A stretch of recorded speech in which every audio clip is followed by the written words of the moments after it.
मनीषा,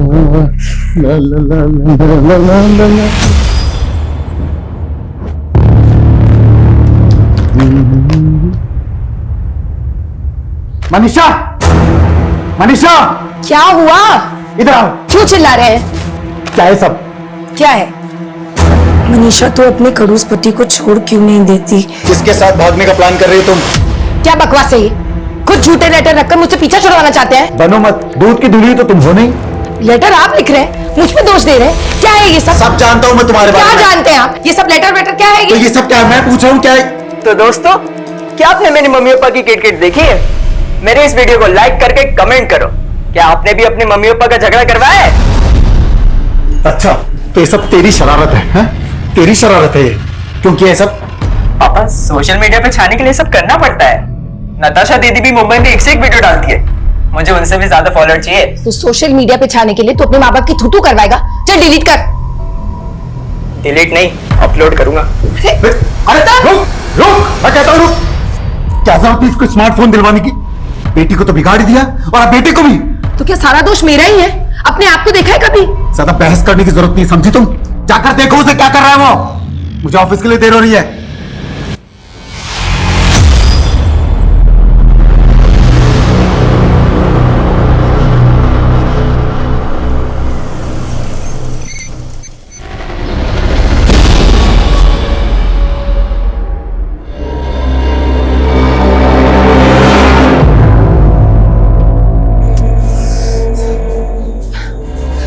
सुनिए ना, गौतम जो सुबह घर से निकला था अभी तक वापस नहीं आया। उसका फोन भी बंद आ रहा है, कब से ट्राई कर रही हूँ।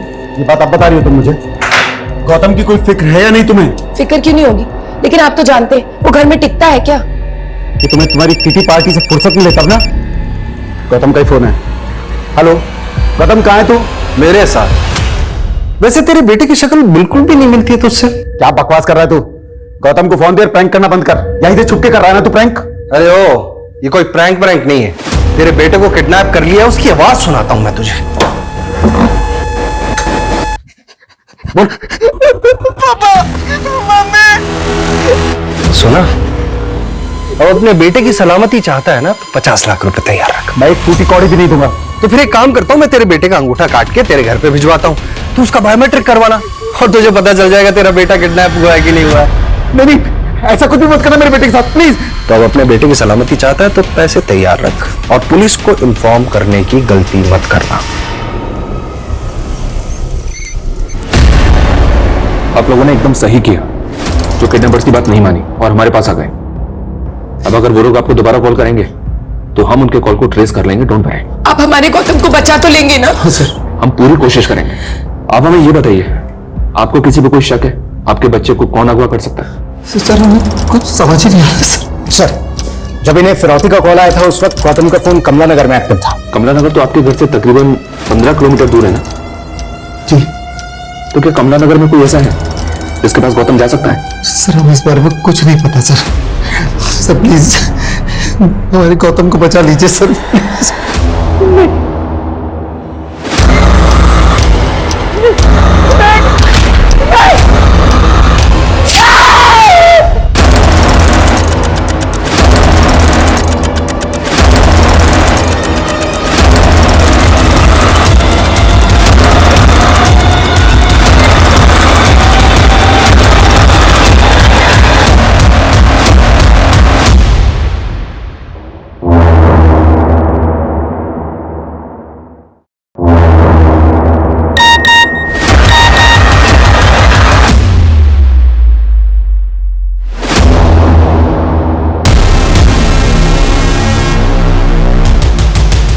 मैंने आपसे कहा था ना, नहीं जाते।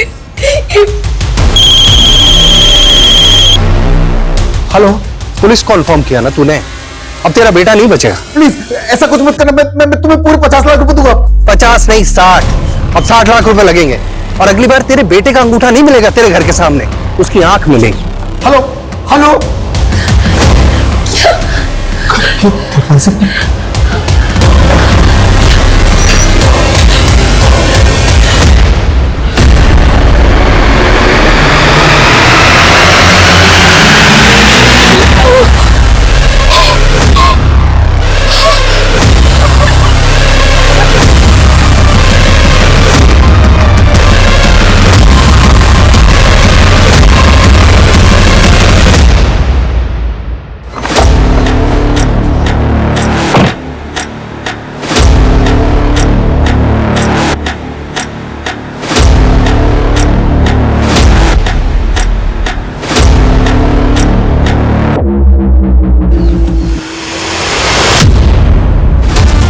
ये ड्रोन यहाँ पे कैसे? लगता है कोई ड्रोन से हम पे नजर रख रहा है।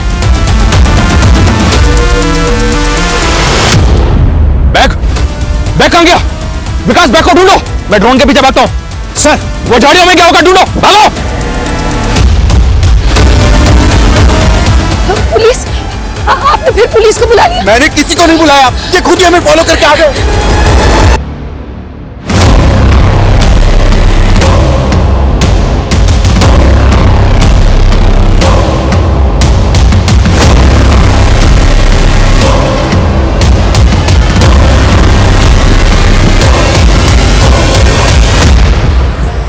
ड्रोन यहाँ पे आया, इसका मतलब वो लोग आसपास हो सकते हैं। पूरा एरिया सर्च करो, मूव फास्ट।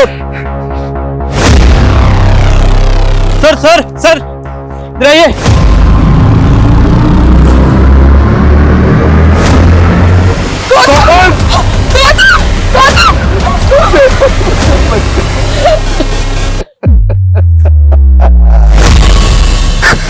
सर, आसपास अच्छी तरीके से सर्च कर लिया, समझ नहीं आ रहा बैग कौन ले गया। आप लोगों की वजह से मेरा पैसा भी गया और मेरा बच्चा भी। क्यों आए तुम यहाँ? तुम्हारी वजह से मेरा बेटा मर गया। मुझे इसके हाथ में छोड़ोगी नहीं, तुमको छोड़ोगी नहीं।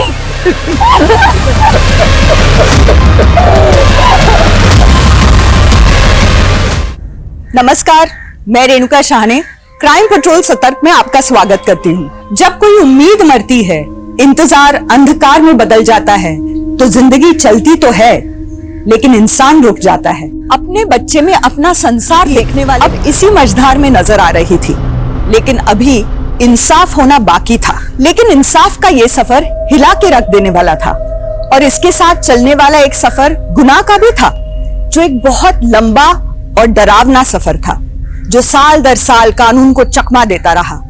न गुनाह थमा, न गुनहगार।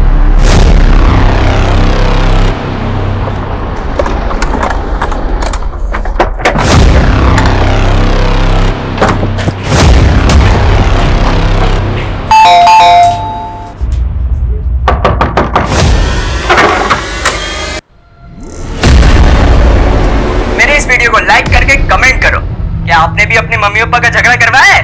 वीडियो में देख के तो ऐसा लग रहा है कि ये प्रैंक है, लेकिन इस वीडियो में आप दोनों का झगड़ा एकदम असली लग रहा है। कहीं ऐसा तो नहीं कि आप बकवास कर रहे हैं? आप कहना क्या चाहते हैं आप? ये कि शायद गौतम के मर्डर की वजह इस घर से जुड़ी है। गौतम की डेड बॉडी के पास जो ड्रोन मिला, वो ड्रोन भी तो आपका ही था ना? क्यों मनीषा जी, सही कहा ना मैंने? वो ड्रोन आपने खरीदा था और जिस शॉप से खरीदा था उसका सीसीटीवी फुटेज मिला, मैं उसी में देखा हमने। उस दिन मैंने आपका गिरेबान पकड़ा तो आप बदला लेने के लिए कुछ भी बक रहे हैं। वो ड्रोन मैंने अपने बेटे को गिफ्ट किया था। तो जब उसका किडनैप हुआ, ड्रोन अपने साथ लेकर गया था वो, क्योंकि जहां उसकी डेड बॉडी मिली हुई है, ड्रोन हमें वहीं पे मिला। ड्रोन अपने आप कैसे पहुंच गया? ये पता करना आपका काम है और आप हम पे शक कर रहे हैं। देखिए ऑफिसर, हमने अपना बच्चा खोया है और आप हम पे शक कर रहे हैं, ये रवैया ठीक नहीं है। मैं आपकी शिकायत करूंगा आपके ऑफिसर से। देखिए, हेलो सर, यहाँ आसपास कोई सीसीटीवी तो है नहीं, लेकिन इस ठेले वाले का कहना है कि वैन सफेद रंग की थी और उसमें एक आदमी और एक औरत बैठे हुए थे और इसे ऐसा लगा कि शायद गौतम उन लोगों को जानता था। अरे गट्टू, कैसा है तू? चल बैठ, मैं घर छोड़ देती हूँ।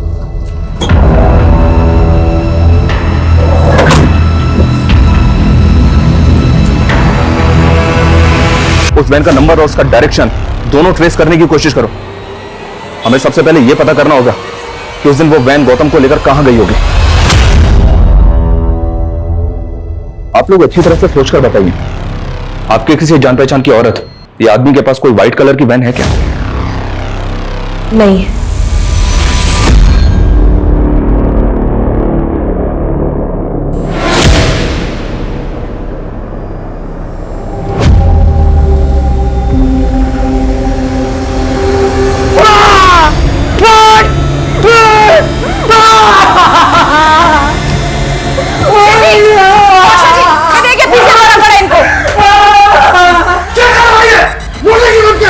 वो कहती है कि उसको इस शक्ल से नफरत है। लगता है भूषण जी ने फिर से गर्लफ्रेंड का सपना देख लिया।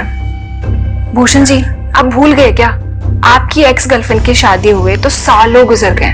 अरे लेकिन ये शक्ल तो ऐसी की ऐसी है ना।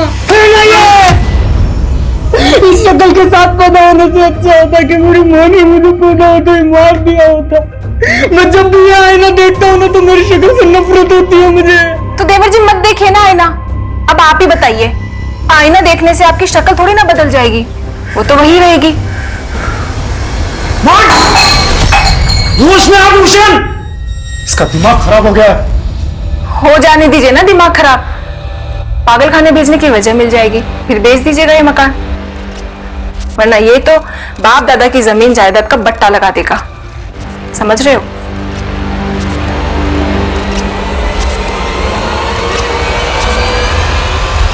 इतना फ्रस्ट्रेट मत हो यार, एक गई तो दूसरी लड़की आएगी। और रही बात तेरे स्मार्ट की, वो तो प्लास्टिक सर्जरी से सब निकल जाएगा। लेकिन सर्जरी के पैसे जुटा नहीं पाया मैं। तू तो बोल रहा था कि तुझे कहीं से लाखों मिल रहे हैं। मेरा सारा प्लान चौपट हो गया यार। लेकिन मैं कुछ करता हूँ, सुन, तू बस सर्जरी करने वाले डॉक्टर से मुझे मिला दे। अरे वो तो मिलवा दूंगा, लेकिन कम से कम 1 लाख रुपए तो एडवांस तैयार रख। ठीक है, मैं कॉल करूंगा तुझे। ठीक है, मैं निकलता हूँ, एक काम है मुझे जरूरी ना। Sir bill. ओके। दिखाई नहीं देता क्या? सॉरी। क्या करूं तुम्हारे सॉरी का? हाँ, मेरा 1.5 लाख का फोन तोड़ दिया। अभी रुको, तुम्हारे मैनेजर से कंप्लेंट करती हूँ, पता नहीं कैसे कैसे वेटर्स रखे हुए। क्या वेटर? मतलब सफिशिएंट ब्लैक पैंट मतलब वेटर? तू जानती नहीं मुझे, समझी ना? शक्ल से तो तुम गुंडे लग रहे। शक्ल पे मत जाना, समझी ना? शक्ल पे नहीं। अच्छा सुनो, वो आई एम सो सॉरी, वो क्या है ना, मैं कुछ ज्यादा ही बोल गई। ये फोन मुझे मेरे फियांसे ने गिफ्ट किया था, इसलिए मैं इस फोन को लेकर पजेसिव हूँ। I am really sorry. यार जब से पता चला है मेरे बेटे की किडनैपिंग में एक औरत का हाथ है, तब से मुझे उस औरत की याद आ रही है जो न्यू ईयर पार्टी में मिली थी। अरे वही जो मेरे बिजनेस का टर्नओवर जानने में इंटरेस्ट ले रही थी। हाँ वही। तेरे पास नंबर मिलेगा उसका? सुन, मैं तुझसे बाद में बात करता हूँ। तो आपकी अय्याशी गौतम को खा गई। मैंने कोई अय्याशी नहीं की। तो फिर किस औरत का नंबर मांग रहे थे? कौन है ये?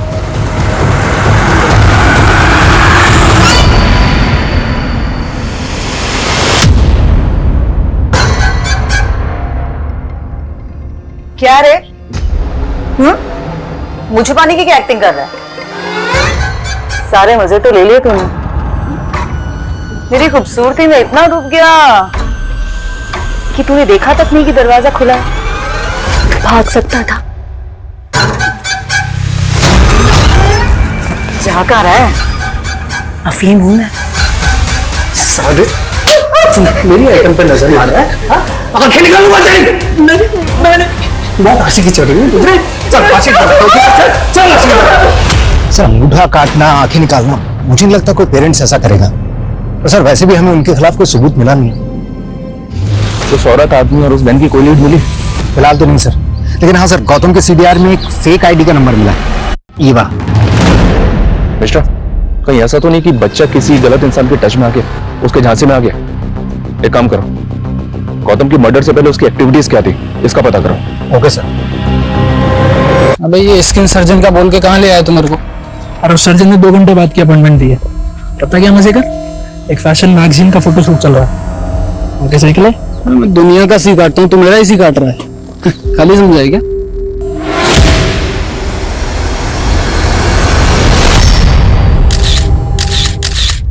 ये मॉडल तू जानता है इसको?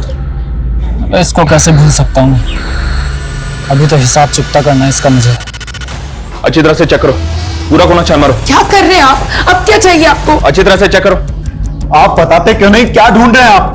गौतम की पोस्टमार्टम रिपोर्ट आ गई, उसके ब्लड में ड्रग के ट्रेसेस मिले। हमें ऐसा लग रहा था कि शायद किडनैपर्स ने उसे बेहोश करने के लिए ड्रग्स दिए होंगे, लेकिन बाद में हमने उसके कॉल डिटेल्स चेक किए, उसके कॉल डिटेल्स में एक फेक आईडी का नंबर मिला है। हाँ तो फेक आईडी का नंबर मिला तो इससे कहां साबित होता है कि मेरा बेटा ड्रग्स लेता था? तो उसके कॉल डिटेल्स में ये फेक आईडी का नंबर किसका है? ये वाला नंबर।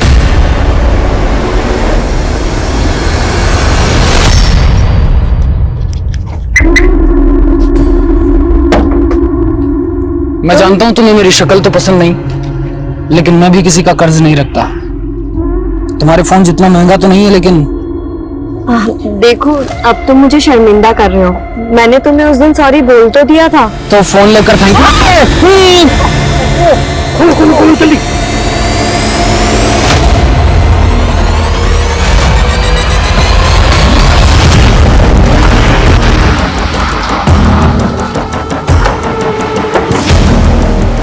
सर, ये जगह कमलानगर से 5 किलोमीटर की दूरी पर है। आसपास के लोगों का कहना है कि ये जगह वैसे तो बंद ही रहा करती थी, लेकिन कुछ टाइम पहले कोई आदमी यहाँ पर रहने के लिए आया था और तभी यहाँ पर वैसी सफेद वैन देखी गई थी जिसका इस्तेमाल गौतम की किडनैपिंग में हुआ था। ताला तोड़वाओ। उठ, ओए, उठ! मैंने तेरी इंसल्ट की, उसका बदला तू ऐसे ले रहा है ना मुझसे, मुझे किडनैप करके। मैं क्यों किडनैप करूंगा, मैं खुद बना हुआ हूँ। कौन हो तुम लोग? 2 हंसों का जोड़ा, मेरे आदमियों ने तुझको तोड़ा। कौन हो तुम? मूलचंद, तेरी गर्लफ्रेंड का लेनदार। 30 लाख रुपए उधार लिए हैं उसने मुझसे। ये मेरी गर्लफ्रेंड नहीं है, और अगर इसने उधार लिए तो मुझे क्यों उठाया? तेरी मॉडल पैसे नहीं देगी तो तू देगा 30 लाख रुपए। देखिए मूलचंद जी, मूलचंद जी, ये मेरा कोई दोस्त नहीं है और आपके पैसे मैं चुका दूंगी। आप मुझे थोड़ा सा टाइम दे दो। और अगर नहीं लौटाए तो तेरी पॉर्न फिल्म बनवाकर वायरल करवा दूंगा। और जब तक तू पैसे नहीं देती तेरी कार मेरे पास रहेगी। और एक बात, भागने की सोचना भी मत। जी।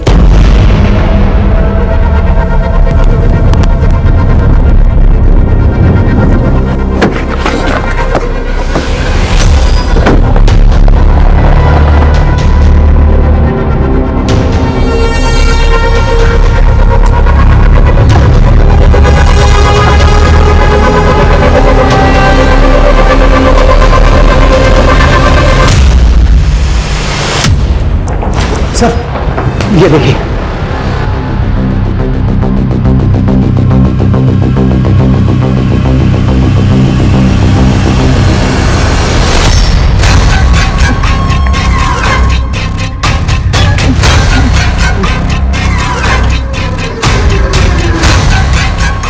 भूख लगी है?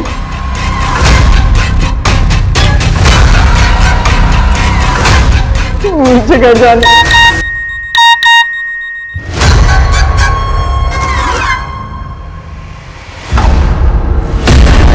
वाह, कभी इसे अफीम चखाती है, कभी पिज्जा खिलाती है। बहुत मजे दे रही है ना तू उसको आजकल। हाँ, मजाक बंद कर। उसके माँ बाप पुलिस के पास पहुंच गए। हमारे जो लोग उन पर नजर रखे थे, ये वीडियो भेजे। पकड़ इसको साले। अरे क्या कर रहा है? उसने इसे नुकसान पहुंचाने से मना किया था। अरे हट, चल साइड में साले।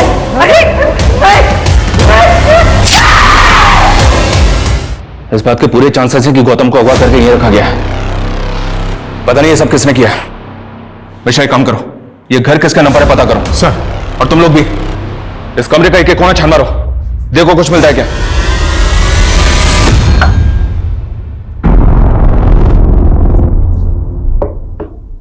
सुनो, दवा ले लो और टेंशन मत लो, मैं तुम्हें तुम्हारे घर छोड़ दूंगा।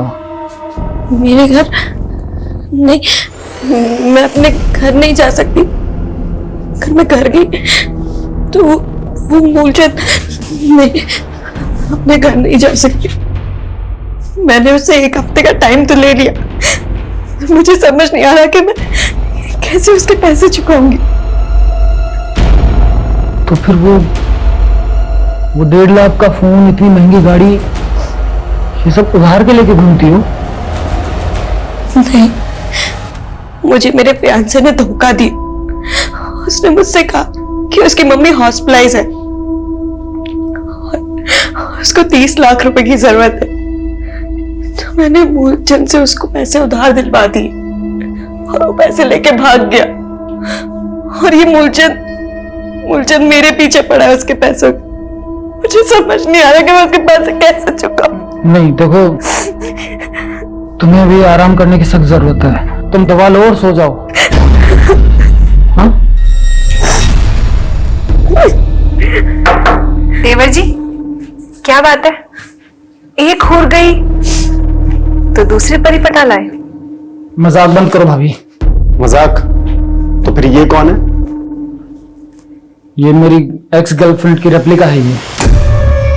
रेप्लिका? अरे डुप्लीकेट मतलब कि पहले वाली एक्स गर्लफ्रेंड की कोई दोस्त वोस्त होगी तो दूसरी वाली में पहले वाली को ढूंढ रहा है। बस करो भैया, आप लोग प्लीज बाहर जाइए, इनको आराम करने की सख्त जरूरत है। प्लीज आप लोग जाइए।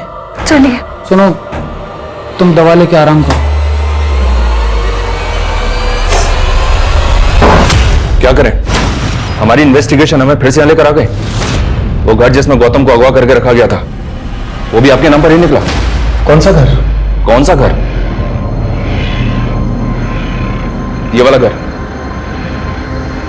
हाँ सर, मैं मानता हूँ कि ये घर मेरे नाम है, पर मैं तो इसे बेचने वाला था। कुछ सालों पहले तक मेरा भाई विवेक इसमें रहता था, बाद में मेरा उससे बंटवारा हो गया। रैंसम कॉल भी उसी एरिया से आया था। और अपने भाई के बारे में आपने हमें पहले क्यों नहीं बताया? क्योंकि मेरा भाई विवेक काफी समय से यहाँ नहीं रहता, नेपाल में रहता है। नेपाल में कहाँ? पता नहीं सर, मेरी उससे बनती नहीं है। एक नंबर का आवारा था ये क्वीन मेरी। अरे तेरी, तू बड़ा होशियार है, निकाल के। मैंने तुझे 7 लाख रुपए दिए थे पार्टी को पेमेंट करने के लिए, तूने पैसे नहीं दिए उनको? हाँ नहीं दिए, मुझे जरूरत थी तो मैंने रख ली।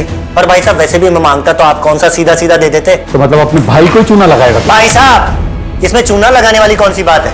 वैसे भी बिजनेस पापा का है, आप संभालते हो। और भूलिए मत, उसमें मेरा भी बराबर का हाथ बनता है। पता नहीं किन लड़कों के चक्कर में पड़कर मेरा भाई विवेक बिगड़ गया था, लेकिन सर विवेक गौतम को बहुत प्यार करता था, इसलिए मेरा उस पर शक नहीं गया। तो आपका भाई जिन लोगों के चक्कर में पड़ के बिगड़ गया था उनका तो पता होगा? नहीं पता सर, इस बारे में सच में मुझे कुछ नहीं पता। अरे कैसे पता नहीं? अरे सब पता है हमको भाई, नेतागिरी में आए हैं तो सब पता रखना पड़ता है ना। अरे देखिए, आप हमारे चंदे का ध्यान रखिए, बाकी हम सब संभाल लेंगे। हाँ अरे हम सही कह रहे हैं भाई। ठीक है हम रखते हैं। हाँ बाद में बात करेंगे आपसे। अरे मेहरा जी नमस्कार, आ गए आप? 10 लाख है, अंदर चल के गिन लीजिए। क्या मेहरा जी, 10 लाख रुपए? अरे भाई आपका तो करोड़ों का टर्नओवर है? कम से कम 50 लाख का चंदा चाहिए आपसे हमें। वो सब तो ठीक है, लेकिन आजकल धंधा बड़ा मंदा चल रहा है। साले, अरे पहले की तरह रुतबे में आके तेरे लड़के को उठा लेते तो 1 करोड़ भी देता ना। ये क्या कर रहे हैं आप? क्या कर रहे हैं? आपका बहुत बहुत आभार, आपने 10 लाख रुपए का चंदा दिया। आप आइए मेरे साथ, आइए। ये क्या कर रहे हैं आप भूल क्यों नहीं जाते? माफिया उठा लेना ये सब आपका पास था। अब आप नेताजी बनने वाले हैं तो नेताजी जैसे बिहेव करें ना।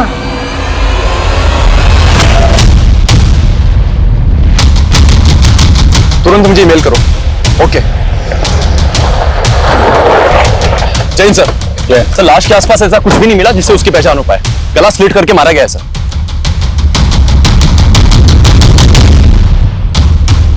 इस बार आप अपने निजी स्वार्थ और धर्म की राजनीति से ऊपर उठकर विकास के नाम पर वोट दीजिए। मैं वादा करता हूं आपसे कि इस कस्बे का नक्शा बना कर रख दूंगा।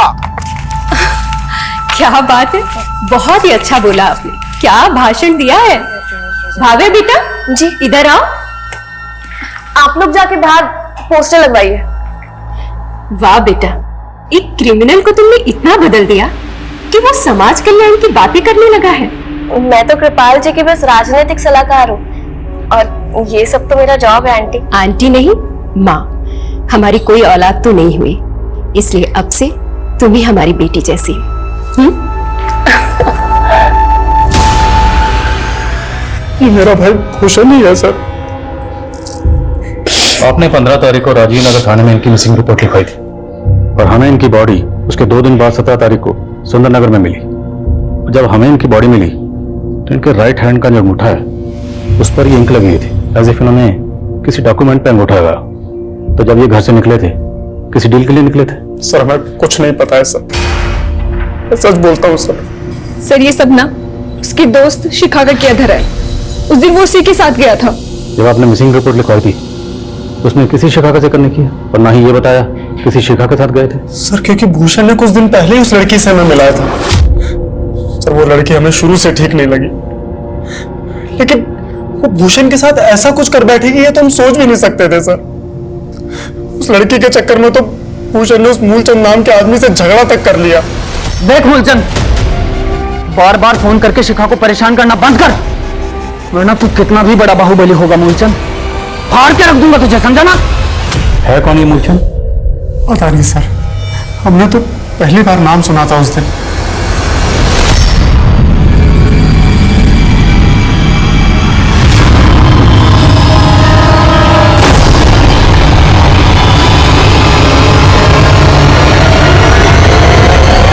सर, ये विदिशा थाने से कांस्टेबल सुमित है। इन्होंने गौतम का फोटो देखकर हमसे कांटेक्ट किया था। जिस दौरान गौतम अगवा था, इन्होंने नाकाबंदी पर वैसे ही सफेद वैन स्पॉट की थी। सर, वो औरत बोली कि ये उसका बेटा है, उसे चोट लगी थी तो वो क्लिनिक ले जा रही थी, इसलिए मुझे उन पे शक नहीं हुआ। क्या उसका चेहरा तो याद होगा ना? स्केच बनवा सकते हो? हाँ यस सर। मिश्रा,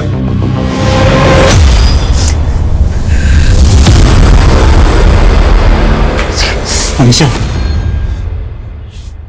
मुझे भी गौतम के बिना कुछ अच्छा नहीं लगता। इस वक्त हम दोनों को एक दूसरे की जरूरत है। आपको सिर्फ उस औरत की जरूरत है।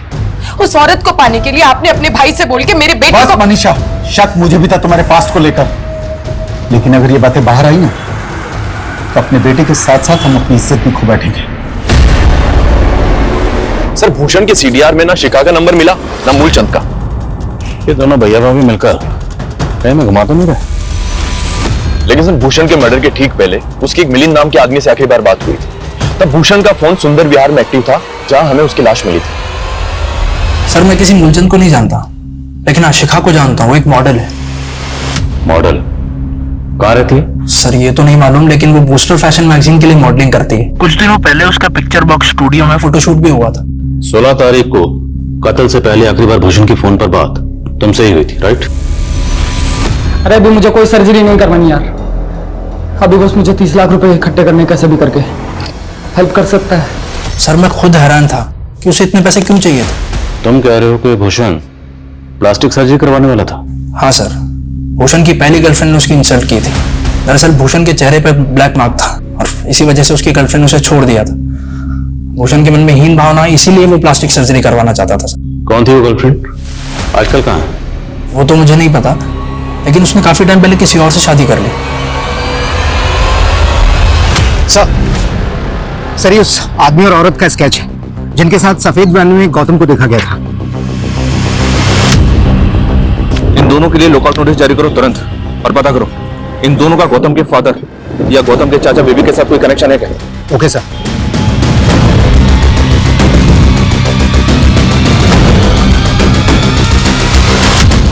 गौतम की किडनैपिंग और मर्डर का मकसद ऐसे रहस्य दबाए बैठा था जिसके अंदर से अपराधों का एक ऐसा ज्वालामुखी फूटा था जो हर दिशा में फैल के कई शहरों और कस्बों का माहौल गर्म करने वाला था। लेकिन एक बच्चे का अंगूठा काट के उसकी आंखें निकाल लेने वाला वहशी किस ठंडे बस्ते में छिपा था? उसकी दोस्त शिखा कहाँ गायब थी?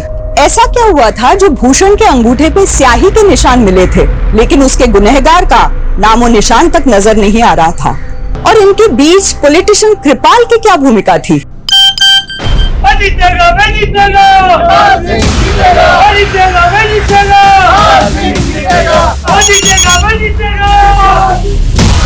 नेताजी, चीर इवेंट पक्का है तुम्हारा।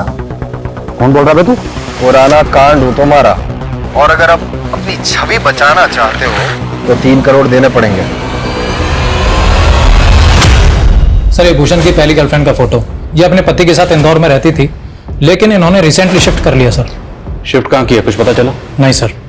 पता करो कहाँ शिफ्ट किया। और वो शिखा और मूलचंद, उनके बारे में कुछ पता चला? सर मूलचंद का कुछ नहीं पता चला। शिखा जिस फैशन मैगजीन के लिए मॉडलिंग करती थी, उनका हेड ऑफिस दिल्ली में है सर। तुरंत दिल्ली के लिए निकलो। सर। सर काम है? सर मैंने भूषण की बैंक ट्रांजैक्शन चेक की। सिग्मा फाइनेंस कंपनी से उसको 25 लाख रुपए का मॉर्गेज लोन मिला था। सिग्मा फाइनेंस कंपनी के पास भूषण और कौशल के घर के कागज भी मिले थे सर, और उन्होंने भूषण का थंब इंप्रेशन भी लिया था। भूषण के अकाउंट में अभी पैसे हैं? जी नहीं सर, पैसा अकाउंट में आते ही निकाल लिया गया। लेकिन सर एक और बात है, जिस दौरान भूषण का कत्ल हुआ था, उसके पड़ोसियों का कहना है कि उस समय उसके घर से कुछ लड़ने झगड़ने की और मारपीट की आवाजें आ रही थी। एक को ना चेक करो। सर मुझे तो खुद आज मालूम चला कि घर से प्रॉपर्टी के पेपर गायब हैं। सर मैं सोच भी नहीं सकता था कि मेरा भाई भूषण मेरे साथ ऐसा करेगा, प्रॉपर्टी के पेपर गिरवी रख देगा। सर इसके बारे में मुझे कुछ नहीं मालूम। आपके भाई ने जो फाइनेंस कंपनी में डॉक्यूमेंट सबमिट किए उसमें ये एनओसी और एनओसी पे तुम्हारा साइन। सर ये साइन मेरे साइन से मिलते जरूर हैं, लेकिन मैंने नहीं किया सर। ये तुमने नहीं किया तो किसने किया? तुम्हारे साइन। लड़की के साथ मिलकर उसने मुझे चूना लगाया। सर आप एक मिनट। सर यहाँ पर खून के धब्बे हैं जिन्हें मिटाया गया है। किसका खून है? किसका खून है ये? सर उस दिन मेरे और मेरे भाई भूषण के बीच में कुछ कहा सुनी हो गई और गर्मा गर्मी में सर मैंने गलती से उसे धक्का दे दिया। ये कहीं नहीं जाएगी और मैं भी कहीं नहीं जाऊंगा। तू यही चाहती थी ना कमीनी?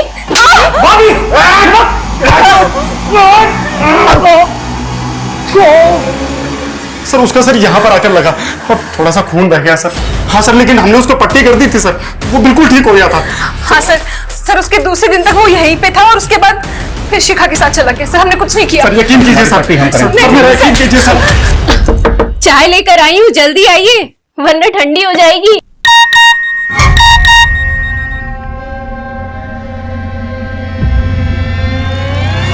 चौबीस घंटे हैं तेरे पास वरना वीडियो वायरल हो जाएगा।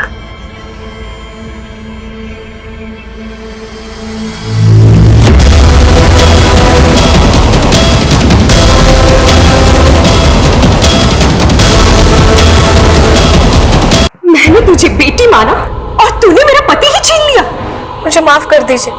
माफ कर दे तुझे। खबरदार तुझसे हाथ लगाया थे। छोड़िए मेरा। सिर्फ मेरे पैर की जूती है। चल छोड़िए, मैं इसे छोड़ूंगी नहीं। किसने मेरा गाल बर्बाद कर दिया, मैं छोड़ूंगी नहीं। सर भूषण के भैया भाभी अभी भी वहीं के वहीं हैं। उनका कहना है कि उन्होंने कुछ नहीं किया। सर जब भूषण की लाश हमें मिली थी तो हो सब वर्मा बूस्टर फैशन मैगजीन वालों का तो कहना है कि उनके वहां पर कोई भी शिखा नाम की मॉडल काम नहीं करती थी। और सर जिस पिक्चर बॉक्स स्टूडियो के बारे में मिलिंद ने बताया, वो मैगजीन वाले भी वहां पर कोई फोटो शूट नहीं करते। उनके अपने स्टूडियोज है सर। सर पता नहीं ये फैशन मैगजीन वाले झूठ क्यों बोल रहे हैं सर, जबकि उन्होंने इस स्टूडियो की बुकिंग करवाई थी। ये देखिए सर। तो कंपनी के बिहार पर बुकिंग किसने की थी? बुकिंग के लिए आया कौन था? सर एक लड़की आई थी, वो खुद को उस फैशन मैगजीन की प्रोडक्शन मैनेजर बता रही थी सर। और हाँ सर, उसने अपना नाम वंदना बताया था सर। सर कहीं ऐसा तो नहीं कि फैशन मैगजीन वालों ने शिखा को झांसा दिया हो और अब उससे पल्ला झाड़ रहे हैं? लेकिन बुकिंग कैश में हुई तो साबित कर पाना मुश्किल है कि बुकिंग उसी कंपनी ने की थी। हमारे पास शिखा और मूलचंद किसी की तस्वीर नहीं, हमें सिर्फ दोनों का नाम पता है। एक काम कर, जो लड़की बुकिंग के लिए आई थी इनसे उसका स्केच बनवाओ, कम से कम पता तो चले ये वंदना है कौन। Okay sir. और सर भूषण की पहली गर्लफ्रेंड वो इंदौर से कहाँ शिफ्ट हुई है ये अभी तक मालूम नहीं चल रहा। भूषण का वो फ्रेंड, क्या नाम है उसका? मिलिंद। उसे थाने बुलाओ। सर मुझे कोई आइडिया नहीं है कि भूषण की पहली गर्लफ्रेंड अपने पति के साथ कहाँ होगी। अच्छा, तो भूषण की प्लास्टिक सर्जरी करवाने के जुगाड़ में लगा हुआ था। करता क्या तो भूषण को स्टूडियो में लेकर गया? कहीं तू ही भूषण को भी झांसा तो नहीं दे रहा? नहीं सर, एक्चुअली मैं फ्रीलांस रिपोर्टर था, मेरे हर जगह सोर्सेज है। मुझे सोशल मीडिया पे आया था इनविटेशन फोटोशूट का, मुझे लगा कि मेरे किसी पुराने सोर्स से आया होगा। तो इनविटेशन तो होगा तेरे पास अभी तक? हाँ सर है इनविटेशन तो। देखा। और सर मैं भूषण को लेके जरूर गया था स्टूडियो में, लेकिन वो शिखा को पहले से जानता था। उसने कहा कि वो पहले कभी रेस्टोरेंट में मिले थे। सर उस लड़की का स्केच बन चुका है जिसने स्टूडियो की बुकिंग की थी। ये रहा उसका स्केच। वंदना, कहीं इस लड़की वंदना और ये शिखा इन दोनों को कोई गेम तो नहीं है? पता करो, क्या इन दोनों को कोई क्रिमिनल रिकॉर्ड है? सर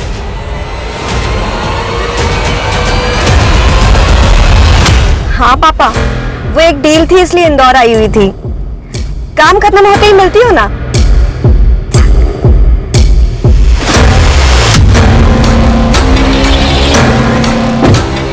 बाल का चंदा। सर इन दोनों में से हमें इस लड़की का क्रिमिनल रिकॉर्ड मिला है। इसका नाम वंदना नहीं बल्कि भव्या है। इस पे और इसके गिरोह पे हनी ट्रैपिंग के कई सारे मामले दर्ज हैं और सतना के पॉलिटिशियन कृपाल को भी इसने अपने झांसे में फंसाया था। एक चुनाव प्रचार के दौरान अचानक से कृपाल कहीं गायब हो गया था। फिर लोकल पुलिस ने इन्वेस्टिगेट किया तो मालूम चला कि कृपाल आखिरी बार इसी लड़की भव्या के साथ देखा गया था और सर पार्टी के चंदे का पैसा भी गायब था।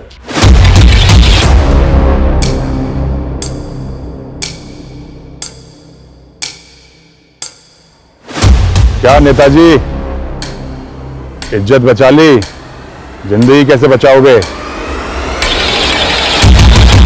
सर कुछ समय बाद में कृपाल की लाश भी मिली थी। भूषण ने मॉर्टगेज लोन लिया था और उसके अकाउंट से पूरा पैसा साफ हो गया था। तो क्या भूषण को भी इसी गिरोह ने? सर इसी गिरोह ने पिछले 7 सालों में 10 से ज्यादा लोगों को झांसा दिया था। तो इस गिरोह के बाकी लोगों की तस्वीरें हैं? सर इस गिरोह ने 2 साल पहले ग्वालियर के बिजनेसमैन नवीन जिंदल को अपना शिकार बनाया था। नवीन की लाश के पास में एक और लड़की की लाश मिली थी। उस लड़की की तब पहचान नहीं हो पाई थी, लेकिन ग्वालियर पुलिस की थ्योरी है कि वो लड़की इसी गिरोह की है, क्योंकि सर 7 साल पहले से इंदौर पुलिस इस औरत को एक बच्चे की किडनैपिंग और मर्डर के सिलसिले में ढूंढ रही थी, लेकिन ये केस बैकलॉग में चला गया था। 7 साल पहले इस केस की इन्वेस्टिगेशन के दौरान ही मेरा ट्रांसफर हो गया था। आई थिंक उसके बाद से इस केस के ऊपर काम ही नहीं हुआ। उस दौरान इस फीमेल के अलावा एक मेल का स्केच भी सामने आया था। इसके बारे में कुछ पता चला? हमें ऐसा लग रहा था कि इन दोनों का कनेक्शन गौतम के चाचा विवेक से होगा। हमने विवेक को अरेस्ट भी किया था, लेकिन विवेक के खिलाफ कोई सबूत नहीं मिला और गौतम के फादर समर्थ ने विवेक की जमानत भी करवा ली थी। आई स्ट्रांगली बिलीव कि विवेक ही इस केस का राजदार था। सर क्या आप फिर से वही 7 साल पुराने केस की बात लेके बैठ गए?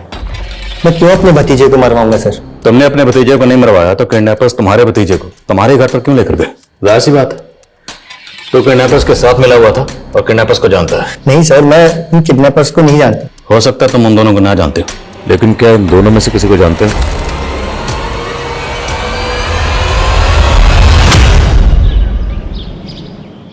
नताशा, पापा, पापा, क्या हुआ पापा? अपने भाई को मारकर 7 साल से बेवकूफ। मैं तुझे छोड़ूंगा नहीं, जान से मार दूंगा तुझे। समझे, छोड़ दीजिए। नहीं इंस्पेक्टर आदिल, ये हत्यारी ने अपने भाई को खा गई। छोड़ दीजिए।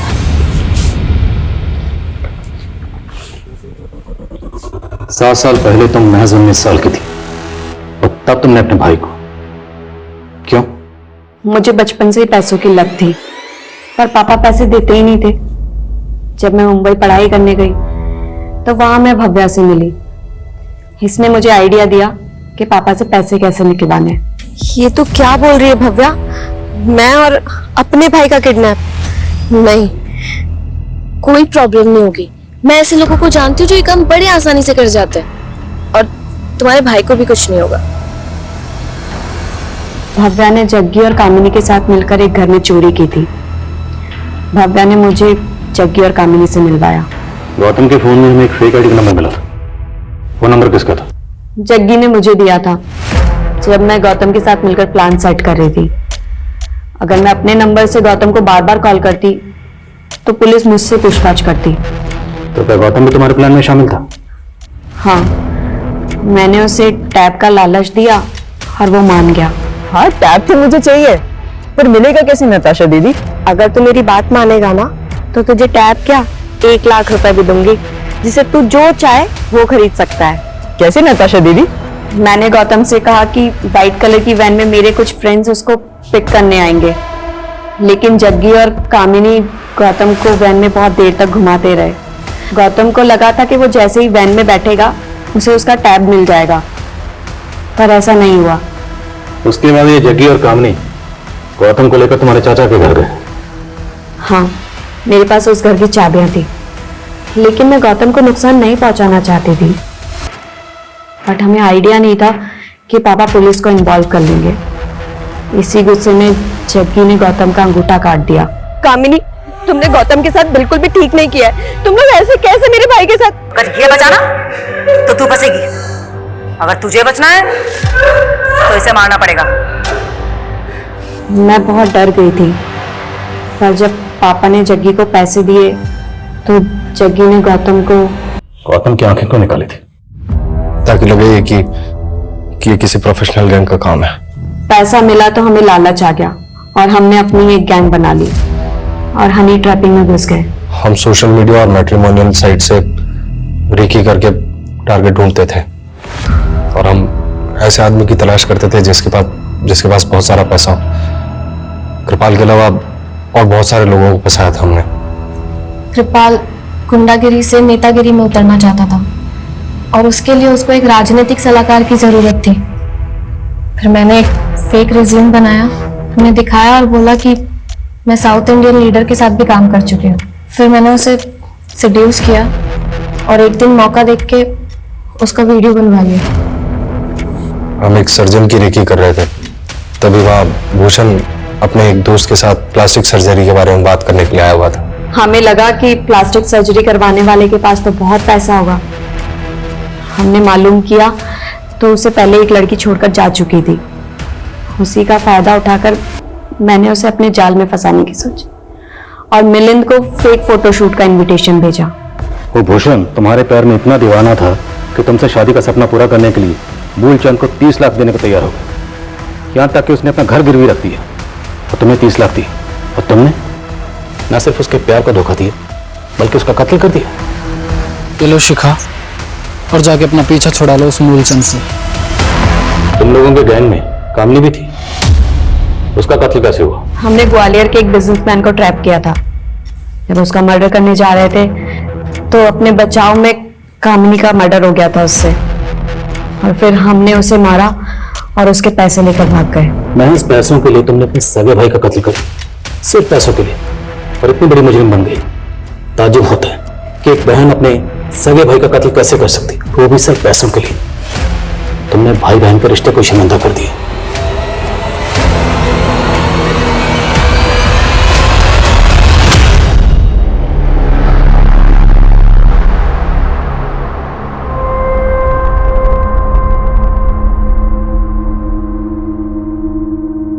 बुरी संगत हमेशा बुरी रंगत ही देती है। किसी भी देश काल में जब एक बचपन गुमराह होता है तो आने वाली कई पीढ़ियां अपराध के साए में घिर जाती है। हम अक्सर सोचते हैं ये दौर ही ऐसा है जहां बुराई अपने वर्चस्व पे है। आज ये हवा पानी ही भ्रष्ट है, लेकिन ये रोग कुदरत का नहीं, हमारे मन का है, हमारी सोच का है। बुरा मत बोलो, बुरा मत देखो, बुरा मत सुनो, ये सिद्धांत उसी किताब के हैं जो बचपन में हमने भी पढ़ी थी। इसलिए हमें तो आज अच्छाई की ओर एक कदम आगे होना चाहिए। लेकिन क्या ऐसा दिखाई देता है? शायद नहीं। इंसानियत का स्तर साल दर साल गिरता जा रहा है। इसलिए ये बेहद जरूरी है कि हमारी मौजूदा पीढ़ी अगर सैद्धांतिक मूल्यों की रक्षा करेगी तो ही आने वाली पीढ़ी इसको एक कदम और आगे ले जा सकती है और हम एक उज्जवल भविष्य की कल्पना कर सकते हैं। तो इसी आशा के साथ अब मैं रेणुका शाहने आपसे विदा लेती हूँ। कल फिर मिलेंगे ऐसी एक कहानी के साथ जो रखेगी आपको सतर्क और जिंदगी को सुरक्षित। तब तक अपना और अपने परिवार का ख्याल रखिए और देखते रहिए क्राइम पेट्रोल सतर्क। जय Hind.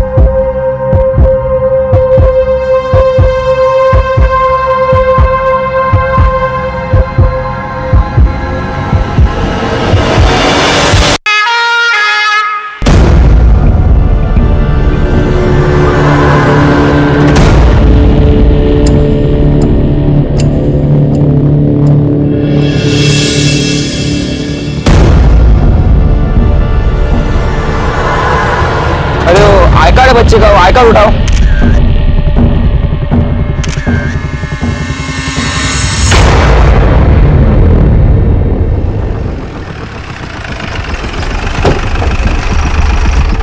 Sir Jain sir, inspector तो बोले। Jain Jain, inspector Sunil Kelkar, crime branch. Yes sir. किसी आतंकवादी संगठन ने जिम्मेदारी ली? नहीं सर, अभी तक तो नहीं। सोगुले, इसमें हमारा कांस्टेबल एक्सपायर हुआ है। यस सर, कांस्टेबल तांबे बहुत अच्छा आदमी था सर। कैसे हुआ सब? सर एक लड़के के पास ब्लास्ट हुआ, फिर भागदौड़ मच गई, उसका फायदा उठा के 2 आरोपी भाग गए सर। ब्लास्ट लड़की के पास हुआ है नीचे हुआ? सर वो बताना मुश्किल है। शिरके, सीसीटीवी फुटेज कलेक्ट करो। बॉम्ब स्क्वाड को बोलना रिपोर्ट जल्द से जल्द दे दे। Yes sir. हमें एक रूम की जरूरत है यहाँ से ऑपरेट करेंगे हम। यस सर, हो जाएगा। नमस्कार, मैं रेणुका शाहने क्राइम पेट्रोल सतर्क में आप सबका स्वागत करती हूँ। कुछ साल पहले अगर कोई बम ब्लास्ट होता था तो वो हर अखबार और हर न्यूज चैनल की सुर्खी बन जाता था। लेकिन आज के समय बम ब्लास्ट ऐसे आम बात हो गई है कि इस पर किसी का रिएक्शन तो छोड़िए, कोई सिंपैथी या कोई नाराजगी भी सामने नहीं आती। खबरों की सुर्खियों में बस यही था कि महाराष्ट्र के चंद्रपुर के पुलिस स्टेशन के बाहर हुए बम धमाके में एक लड़की और एक पुलिस कांस्टेबल की जान गई, कई लोग जख्मी हुए और मौके का फायदा उठाकर 2 गुनहगार फरार हुए। लेकिन क्या आंखों को जो दिख रहा था वही सच था? हमारी आज की कहानी बताती है कि किस तरह कभी कभी नाबालिग गुनहगार जुवेनाइल होम या बाल सुधार गृह में जाने के बाद सुधरने के बजाय अक्सर जुर्म की दुनिया में अपना कदम बढ़ा देते हैं। ये कहानी बताती है कि पितृसत्ता के चलते कैसे समाज में भेदभाव होता है और कैसे सोसाइटी का संतुलन खत्म होता है। लेकिन इस समय हमारे क्राइम ब्रांच के ऑफिसर्स इस बात का पता लगाने में लगे थे कि क्या ये एक टेररिस्ट अटैक था, क्या वो लड़की एक टेररिस्ट थी या फिर वो एक आम नागरिक थी जो गलत समय पर गलत जगह पर मौजूद थी।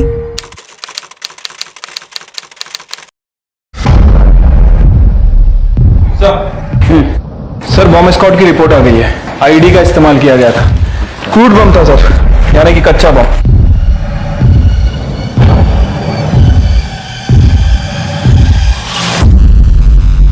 ये टेररिस्ट अटैक नहीं है शिव, ये तो पूरा क्रूड बम का सामान है। सर, पुलिस स्टेशन के बाहर की सीसीटीवी फुटेज।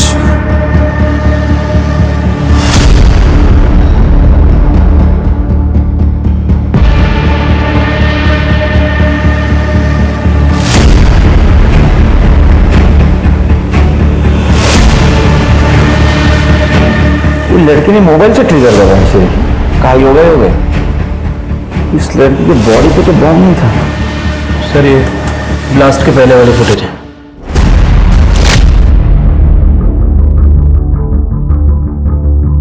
ये तो कंफर्म है, ये स्नेहा पाठारे ही है। कौन है ये स्नेहा पाठारे? ये स्नेहा पाठारे सुसाइड बॉम्बर थी।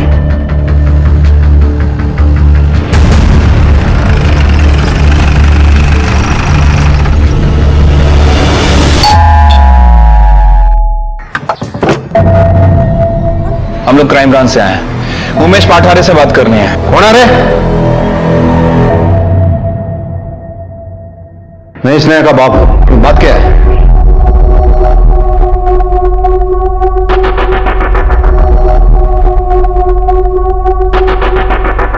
हाँ यही स्नेहा है। और बात क्या है?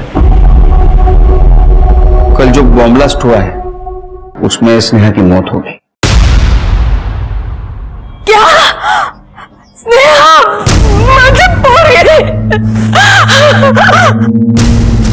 मुझे मैंने खबर तो सुनी थी पर मुझे ये नहीं लगा था कि वो स्नेहा है।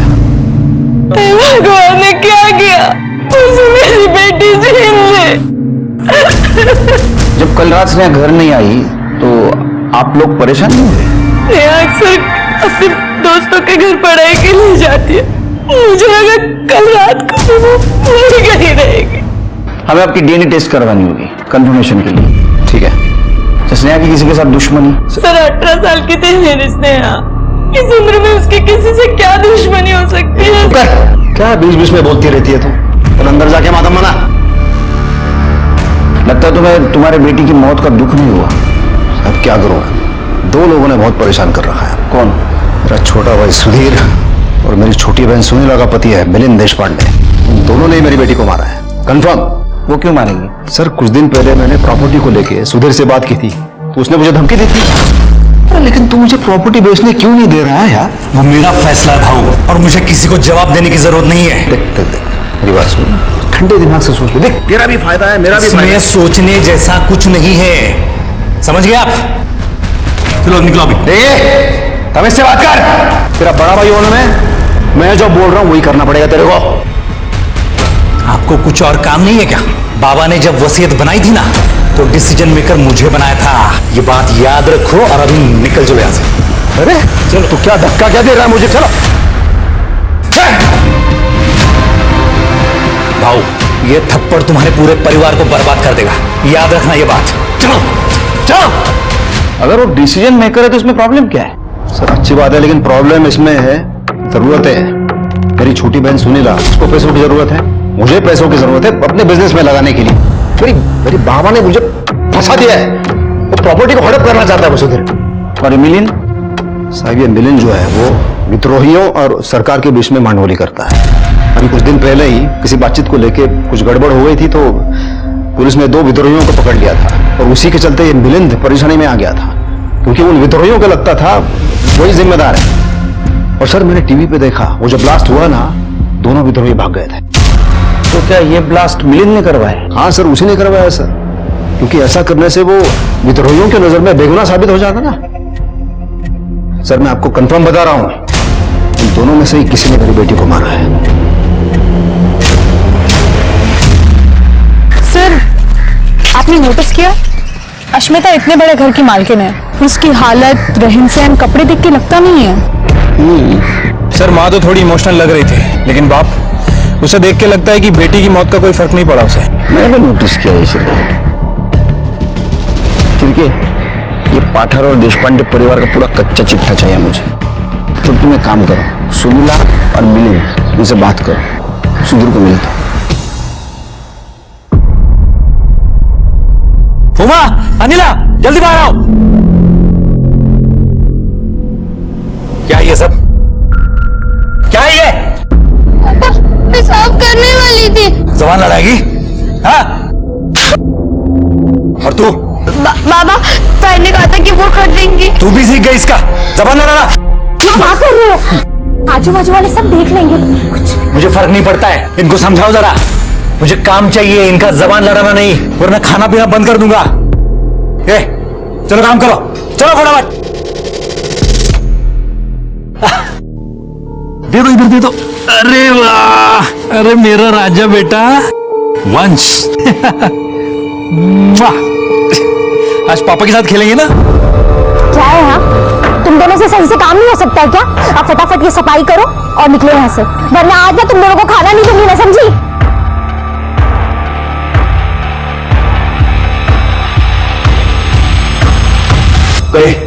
काय तुमचे इकडे?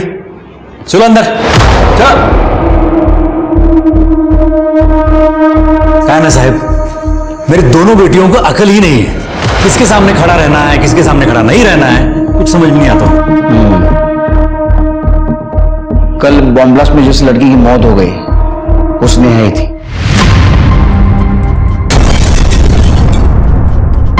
और उसके पिताजी उमेश जी का ऐसा कहना है कि स्नेहा को तुमने मारा। कहा उसकी बातों में आते हो साहब? अरे वो उमेश भाऊ है ना, हमारे खानदान के नाम पे धब्बा है शुरू से। उसने हमारे घर की नौकरानी अस्मिता के साथ अफेयर करके घर की नाक कटा दी।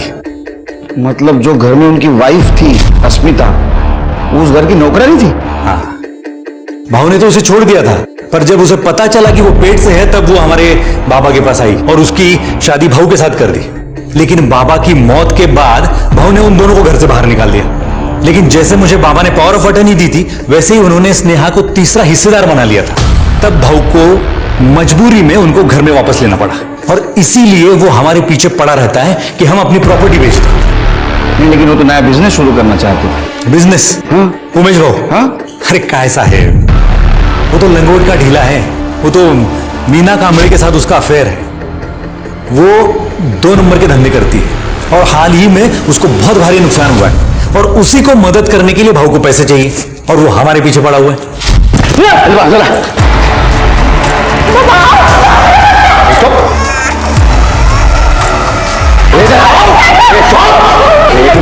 बच्चा है वो, बाबू लग जाएगा उसको। तेरे से बहुत घमंड है ना, पूरे खानदान में सिर्फ तेरे यहाँ लड़का पैदा हुआ है, तभी तो इसका नाम भी वंश रखा है तूने। अस्मिता को मैं छूता नहीं हूँ। सुनीला माँ नहीं बन सकती, तेरा ये जो घमंड है ना, अभी खत्म कर देता हूँ मैं। जो भी बात हमारे बीच की है ना, बच्चों को बीच में मत। तो जैसा मैं बोलता हूँ वैसा करना फिर। हाँ, तो जमीन बेच दे बस, देख पूरा हिस्सा नहीं चाहिए मुझे, मेरे को मेरा हिस्सा चाहिए, बस उतना काम कर दे बस। हाँ बोला। हाँ, पकड़ से जमीन बेचना है तेरे को, बस इतना याद रख। छोड़ूंगा नहीं मैं तुझे, याद रखना। तो इसलिए तुमने बदला लेने के लिए स्नेहा को मार दिया? सब आप खुद सोचो, स्नेहा की जरूरत भाऊ को तब तक थी जब तक कि वो पावर ऑफ अटर्नी पे साइन ना करे। लेकिन भाऊ के लाख दबाव बनाने के बावजूद स्नेहा ने पावर ऑफ अटर्नी पे साइन नहीं किया, क्योंकि वो जानती थी जैसे ही वो पावर ऑफ अटर्नी पे साइन करेगी, भाऊ उन दोनों को घर से बाहर निकाल देगा। तो तुम्हारा कहना है कि उमेश ने उसको मार दिया? स्नेहा की मौत का सबसे ज्यादा फायदा किसको होगा? उमेश। हाँ, और तो और मीना कांबळे के बहुत गलत लोगों के साथ संबंध है। उसका तो विद्रोहियों के साथ उठना बैठना है, और बॉम्ब हासिल करना उसके लिए तो बाएं हाथ का खेल है। क्या स्नेहा को हमने मारा? भाऊ पहले से सनकी तो था ही, लगता है अभी दिमाग भी ज्यादा चलने लगा है। तो आप कहना चाह रहे हैं कि आपकी विद्रोहियों से बात कभी फेल नहीं हुई? हुई थी, और सरकार ने इसके लिए 2 विद्रोहियों को गिरफ्तार भी किया था। पहले उनके लीडर्स को लगा कि इसके लिए मैं जिम्मेदार हूं, इसीलिए उन्होंने मुझे धमकी भी दी थी। लेकिन बाद में मैंने उन्हें समझा दिया कि इसके लिए मैं जिम्मेदार नहीं हूं, और उन्हें समझ में आ गया कि इसमें मेरा कोई कसूर नहीं था। तो आपने ब्लास्ट करवा के किसी विद्रोही को नहीं भगाया था? मैम, मैं बातें सुलझाता हूं, उन्हें और बढ़ावा नहीं देता, और इसीलिए इतनी खतरनाक नौकरी करता हूं, क्योंकि मुझे लगता है कि देश की शांति के लिए कुछ तो योगदान करूं। अब आप ही सोचिए, क्या मेरा जैसा आदमी एक विद्रोही को बचाने के लिए बॉम्ब प्लांट करेगा, वो भी अपनी भतीजी पर? तो इसका मतलब है मिलिंद का कहना है उसने कुछ नहीं किया? Yes sir. सर, उमेश और मीना ये दोनों ज्यादातर मीना के घर पे ही वक्त गुजारते थे। ये मीना की इमेज कुछ ज्यादा अच्छी नहीं है। इसके पहले भी इसके ऊपर प्रोस्टिट्यूशन, अवैध शराब और इन सब चीजों के केस दर्ज हो चुके हैं, लेकिन उसे कभी अरेस्ट नहीं किया गया। सर, अस्मिता और उमेश की डीएनए रिपोर्ट आ गई, सिर के देखो। सर, रिपोर्ट के हिसाब से स्नेहा उन दोनों की बेटी। मुझे स्नेहा की कॉल डिटेल्स चाहिए। एक विद्रोही जो भागा वो तो अमर पाठक था, दूसरा कौन था, पहचान हुई? हाँ सर, चेतन शेखर और चिकना शेखर, पुराना हिस्ट्री शीटर है सर। मुझे उन दोनों की हिस्ट्री चाहिए, और पाठारे और देशपांडे परिवार की। वैसे सर, वो सुधीर भी कुछ कम नहीं लग रहा था। जो अपनी बेटियों के साथ ऐसा बर्ताव कर सकता है, किसी दूसरे की बेटी को मारना उसके लिए कोई बड़ी बात नहीं है। उस दिन कैसा भी हो कर रहा था, मेरा तो दिमाग खराब हो गया था शेर के। तृप्ति, सुधीर की दोनों बेटियों पे नजर रखो, शायद उन्हें कुछ मालूम हो। सब कर दे, चाह सांगा सर।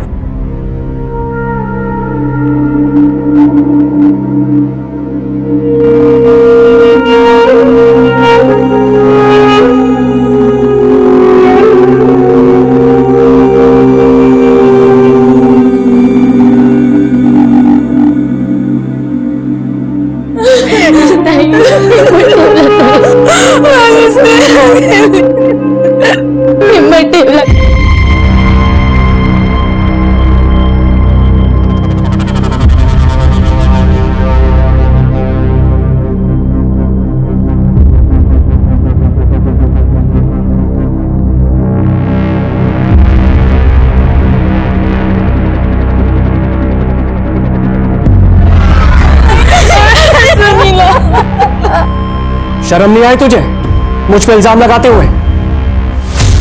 क्या बोल रहे तू? रत्ना का देखता हूं तेरे को बाद में।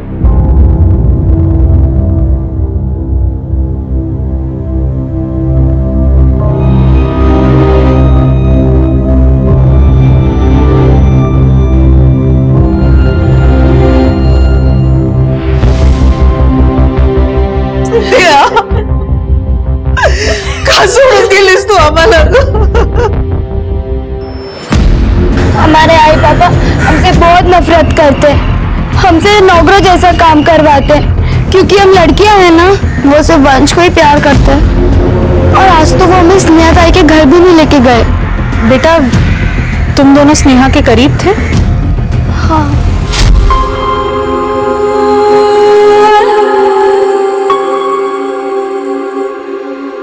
ताई, तुम बहुत सुंदर लग रही हो, अब हटाओ मेरी जान से।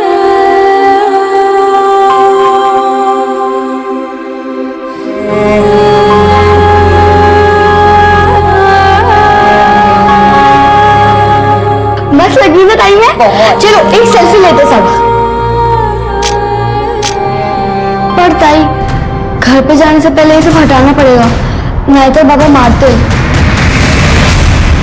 क्या स्नेहा के आई बाबा उससे ऐसी नफरत करते थे जिसे तुम्हारे आई बाबा तुमसे करते हैं? ताई, आपको याद है जब एक बार काका ने स्नेहा ताई को फोन पे बात करते हुए पकड़ लिया था? हाँ।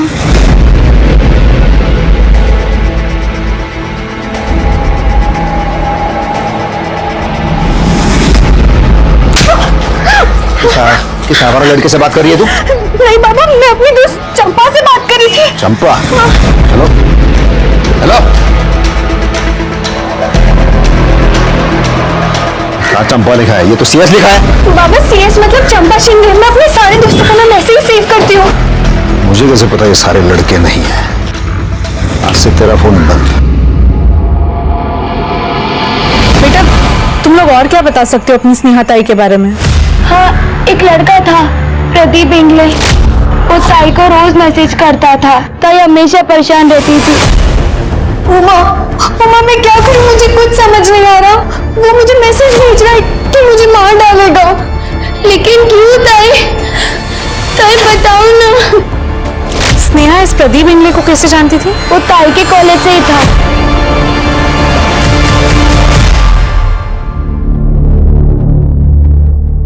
अक्का, मैं और प्रमिला भी चलते हैं। अरे ऐसे कैसे जा सकते हैं?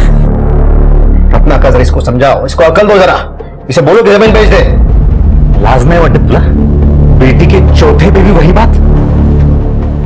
अक्का आप कुछ मत बोलना। ए, तू कौन होता है अक्का को बोलने वाला? ये मत बोलो, वो मत बोलो। कौन होता है तू? कौन है? तुम ही दोगे शांत रहा बगू। अक्का क्यों बेचनी है जमीन? जमीन की कीमत दिन ब दिन बढ़ती जा रही है और भगवान और जमीन नहीं बनाने वाला। मैं नहीं बेच रहा जमीन, बस। मला कळतंय, पण त्या दोघांना पैशाची जरूरत आहे। तू विक जमीन। एकदम सही कहा रत्ना, बिल्कुल सही कहा। तो मेरा भी हक है मांगने का, क्योंकि स्नेहा के जाने के बाद तो उसका हिस्सा मेरा ही हुआ है ना। ये कल भी अक्का ने बोल दिया बेच दे अभी जमीन। मैं जमीन नहीं बेच रहा हूं। तुझे जो करना है ना कर ले। सर मैंने सभी मेंबर्स के कॉल रिकॉर्ड चेक किए, किसी के फोन में कुछ भी सस्पिशियस नहीं मिला है और सबकी फोन लोकेशन भी चेक की है। जिस दिन ब्लास्ट हुआ था इनमें से कोई भी उस लोकेशन पे नहीं था। सर, स्नेहा को जो लड़का परेशान करता था प्रदीप इंगले, मैंने उसका बैकग्राउंड चेक किया सर। से एक नंबर का टपोरी लड़का है। कॉलेज में उसके खिलाफ काफी कंप्लेंट्स भी रजिस्टर हुई है, बस रस्टिकेट होने से बचा हुआ है। तो उसको उठा। बहुत अच्छा काम किया मोनिया, पैसे मिल गए ना? पैसा तो मिल गया है, लेकिन एक बात बोलने का था। पुलिस, मैंने कुछ नहीं किया है, आप क्यों मुझे फंसा रहे हैं? हमारे पास प्रूफ है, आई विटनेस भी है। तू स्नेहा को कॉलेज में बहुत तकलीफ देता था ना, उसको मैसेज करता था, धमकी देता था। अगर वो तेरी नहीं हुई तो उसको जान से मार देगा। तू मनिया नाम के एक हिस्ट्री शीटर के संपर्क में भी था। इतना ही नहीं, आज तुमने 50,000 रुपए उसको ट्रांसफर भी किए और प्रूफ चाहिए तेरे को? साहब मैं स्नेहा के लिए दीवाना था, लेकिन वो थी कि मुझे लिफ्ट ही नहीं देती थी। पहले लाया हूं। अरे स्नेहा सुन, ले ले यार, बड़े प्यार से लेके आया हूं। अरे ले ले यार, क्या हो गया तुझे? रुक बैग में रख देता हूं।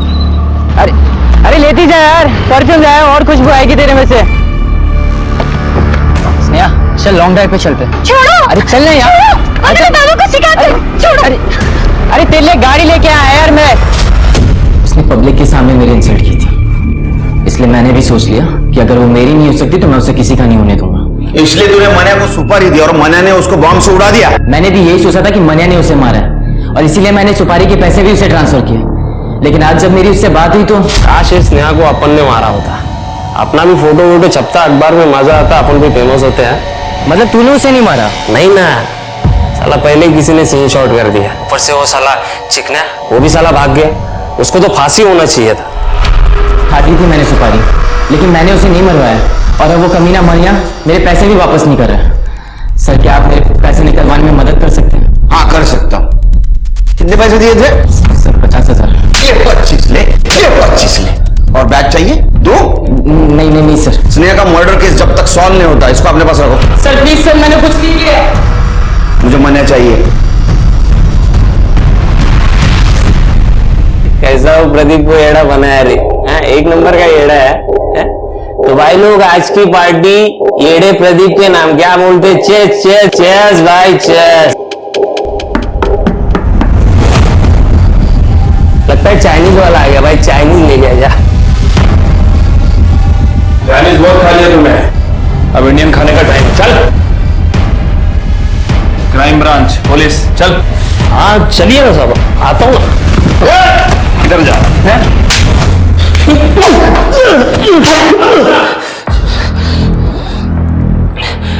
और चाहिए?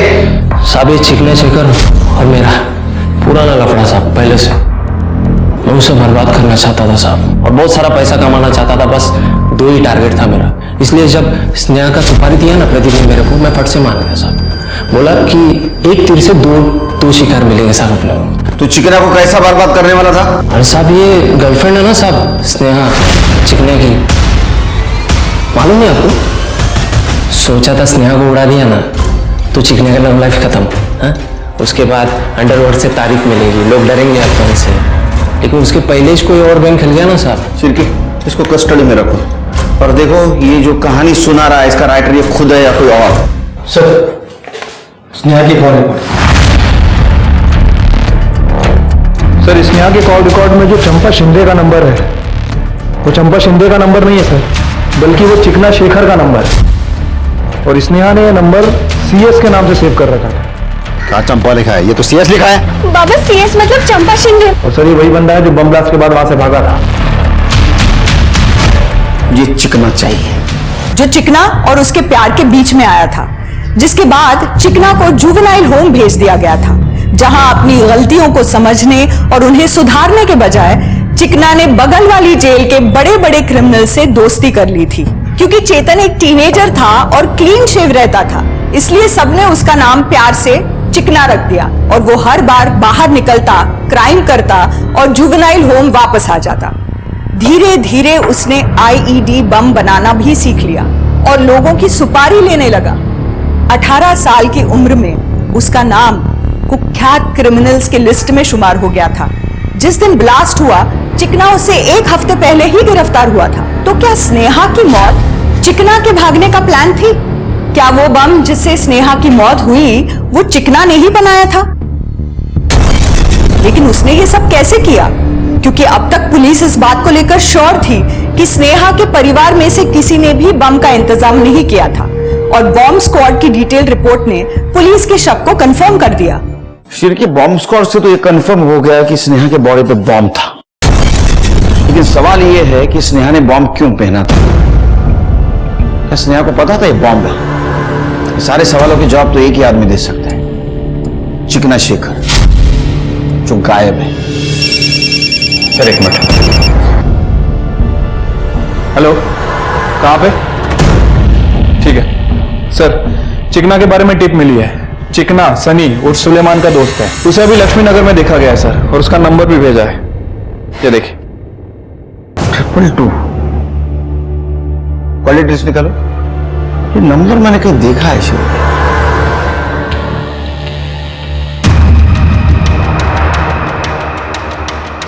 सर 222।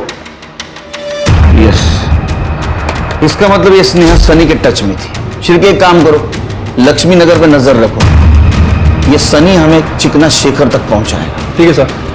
सर बॉम्ब ब्लास्ट में मरने वाली स्नेहा पाटारे के चाचा सुधीर पाटारा के घर से फोन आया था, उनका बेटा वंश मिसिंग है।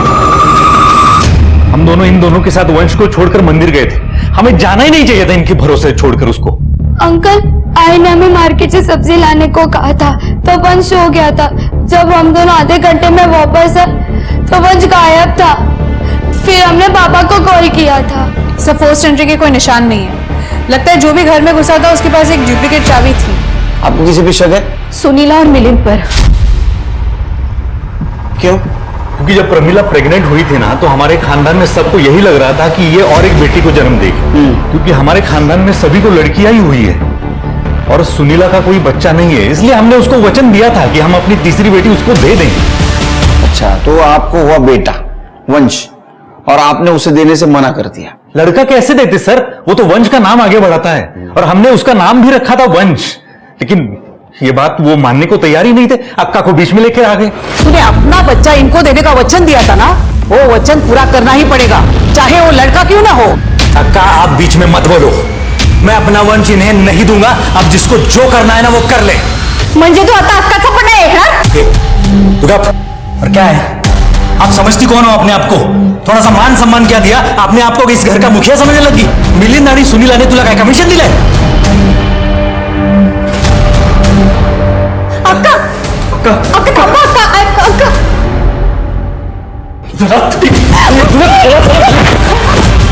झूठ बोलता तू, झूठ बोलता है, सामने झूठ बोलता है। छोड़ इसको, छोड़ पीछे उसे। आता तू बंद भी क्या करता हूँ? तेरा यह वंश है ना, ज्यादा समय तक तेरे पास नहीं रहने वाला, लेकिन मैं वैसा होने नहीं दूंगा। अच्छा, तो आपको लगता है कि उन दोनों ने वंश को गायब किया है? सर, या तो उन दोनों ने या फिर उमेश भाऊ ने। उमेश ने? तुम दोनों ने जो मुझे बताया था, बताओ सर को अभी। तुम दोनों जो मुझे बता रही थी, बताओ सर को अभी। एक दिन हमें उमेश काका और मीना ताई मिले थे। Very good. पता, तुम दोनों को देख के मुझे हमेशा बहुत खुशी होती है। अच्छा, तुम्हारा भाई भी इतना ही क्यूट है क्या जितना तुम दोनों हो? हाँ, इनका भाई भी इनकी तरह बहुत क्यूट है। और इसमें क्या है, ये बच्चा खुद तुम्हें वंश से मिलवाएगी। क्यों पता है क्यों? क्योंकि मैं इससे डबल चॉकलेट दूंगा तुम दोनों को। तो बोलो हाँ, मिलवाएगी ना? हाँ बोलो बच्चा, तुम भी हाँ बोलो। तो तुमने कॉल किया था उनको?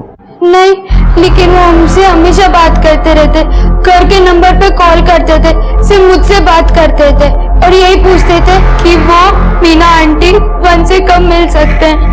और मैं बहाना बना देती थी कि आई बाबा घर पे हैं। तुम एक काम करो, इनके घर के आसपास कोई डुप्लीकेट चाबी बनाने वाला हो तो उसे पूछो, ऐसे में किसी ने डुप्लीकेट चाबी बनाई है क्या सुधीर के घर की? सर,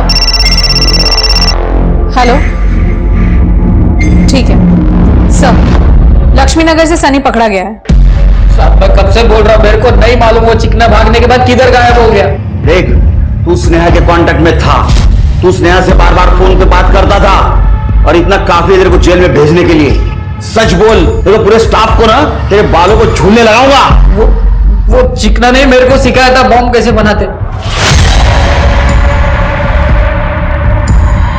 और वो स्नेहा के जैकेट में भी बॉम्ब डालने को उसने बोला था मेरे को, और वो बॉम्ब उसके मोबाइल से कनेक्टेड था।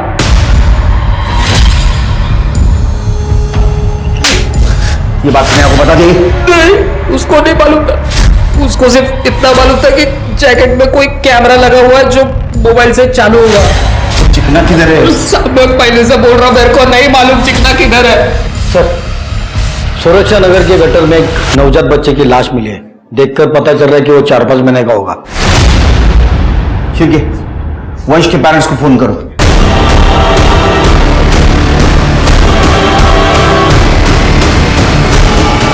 कहाँ है? कहाँ है?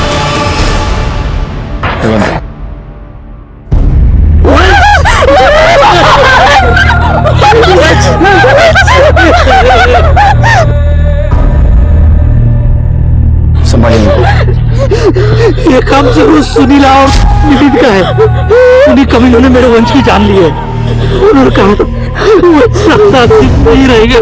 शिरके, ये देशपांडे फैमिली से बात करनी होगी और मीना और उमेश को बुला कर ले। सुरक्षा नगर मतलब सीसीटीवी फुटेज कलेक्ट करा।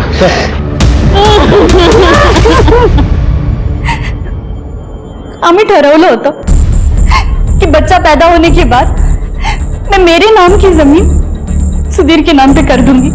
इसका लिखित अग्रीमेंट भी हुआ था, लेकिन बच्चा देने का कोई अग्रीमेंट नहीं हुआ था। हम बच्चा बाहर से गोद नहीं लेना चाहते थे। हम खुश थे कि बच्चा हमारे ही खानदान का है।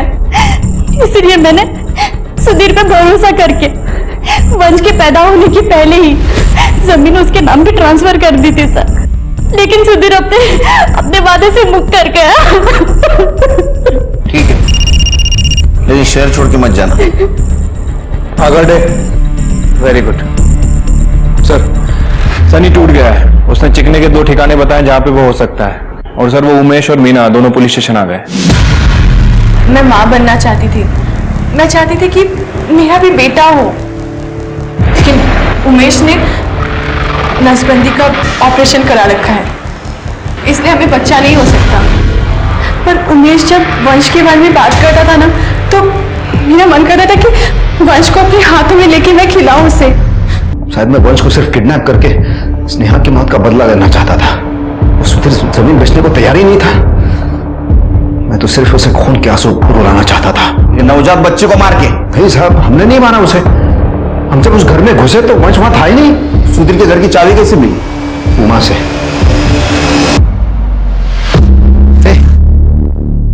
तेरे को पता है पुलिस चिकना को ढूंढ रही है और मैं उन्हें बता दूंगा कि तू चिकना को जानती है।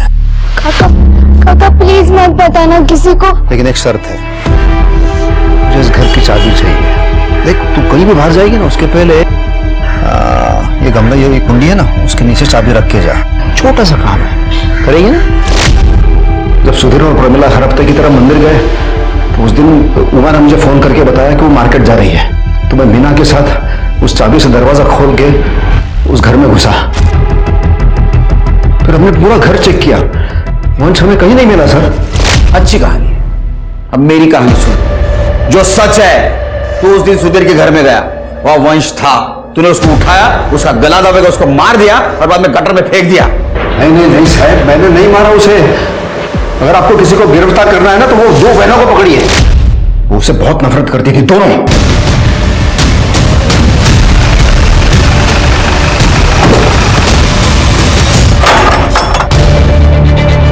पूरा घर अच्छे से चेक करो।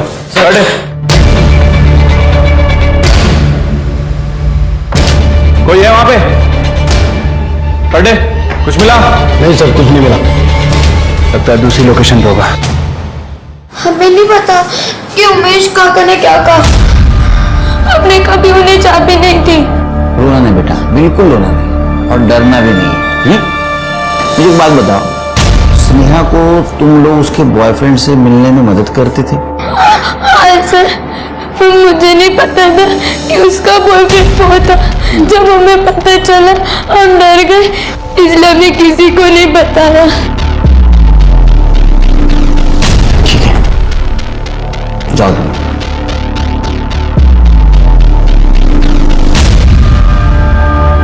तृप्ति, ये लड़कियां जरूर कुछ छुपा रही है।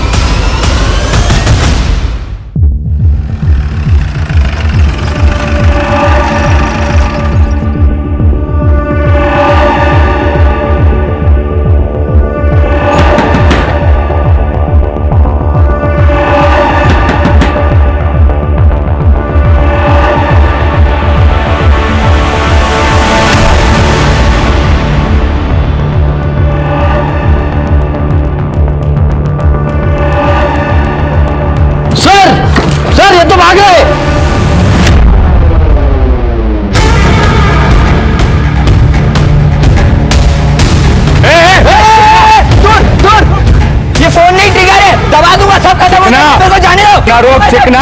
पीछे पीछे पीछे बैठ, हट जा पीछे।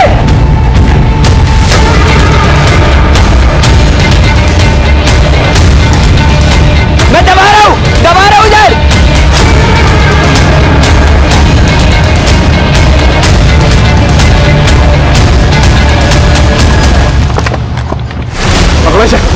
बेटा मॉम स्कॉट को बुला, अंदर आ। वैसे सर इसी ने बोला था वो स्नेहा के जैकेट में बॉम्ब डालने को। तेरा दिमाग खराब हो गया क्या? जो लड़की मुझसे प्यार करती है उसको कैसे मारूंगा मैं? अबे झूठ बोल रहा है सर, ये झूठ बोल रहा है। इसी ने बोला था मेरे को मार। तू नहीं मारा ना स्नेहा को? तू नहीं मारा ना? क्या बोल रहा तू? तूने मारा स्नेहा को मेरी?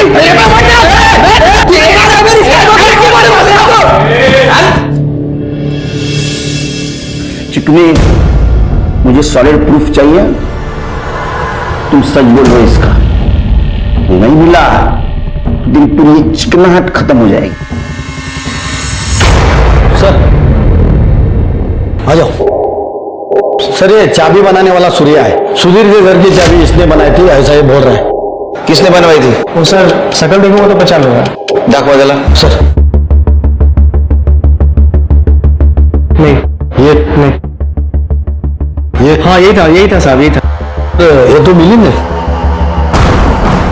तृप्ति, मुझे मिलन चाहिए।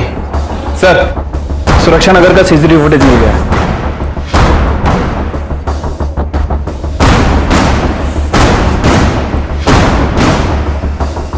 तुमसे मैंने बोला था ना, ये दोनों लड़कियां झूठ बोल रही हैं।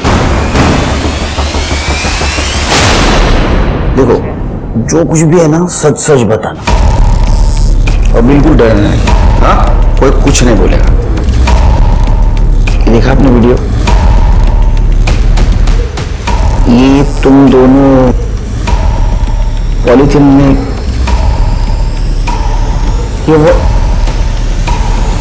तुमने नहीं मारा है ना वंश को? ये जो टेबल पे सामान पड़ा है ये तो बॉम्ब बनाने के लिए इस्तेमाल करता था ना। स्नेहा के बॉम्ब में यही यूज हुआ था, बॉम्ब स्क्वाड से कंफर्म हुआ है। और यही सामान तूने उमा और अनिला के पास संभालने के लिए दिया था। बाद में उन्होंने वो फेंकने का तय किया क्योंकि स्नेहा मर गई थी। अब तू बोलेगा ये सामान तेरा नहीं है या नहीं है? है या नहीं है? है या नहीं है? है ना? हाँ हाँ, मुझे स्नेहा से कभी प्यार ही नहीं था। 1 साल पहले मैंने उससे दोस्ती भी इसलिए की क्योंकि मुझे वो बहुत सीधी और मासूम लगी। मुझे लगा कभी ना कभी मेरे काम आएगी, और उसको घर से भी कुछ मिलता नहीं था तो मैं उसको महंगे महंगे गिफ्ट देके खुश रखता था। वो अपने बारे में सब बताने लगी। मुझे बाबा ने आज फिर से मारा। मैं इस नरक से निकलना चाहती हूँ। चेतन प्लीज मुझसे शादी कर लो। मैं अपनी माँ को भी इस नरक से निकालना चाहती हूँ।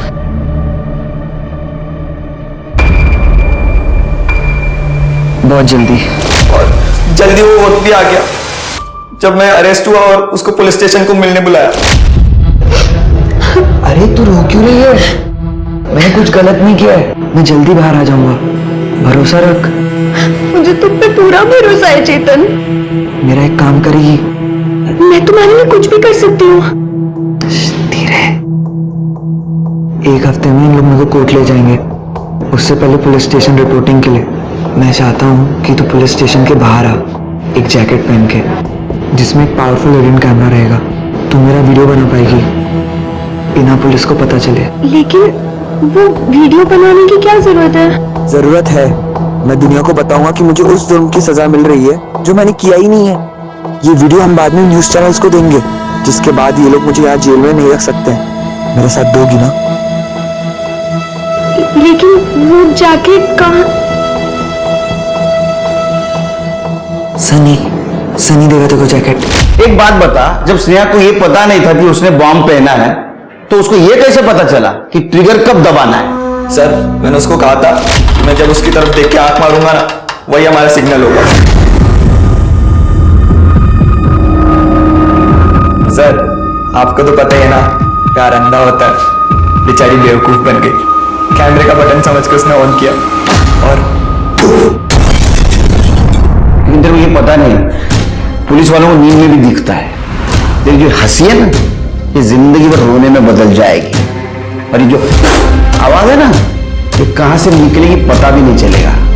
कर दे, तांबे और स्नेहा के मर्डर केस में इसको अंदर कर दो। तोड़ा है। मैम, चाबी वाले से मैंने सुधीर के घर की नहीं, अपने घर की डुप्लीकेट चाबी मनवाई थी क्योंकि चाबी खो गई थी हमसे। झूठ मत बोल, चाबी वाले ने तुम्हारा नाम लिया है। एक काम करिए, ये लीजिए, ये रही चाबी, चेक करा लीजिए।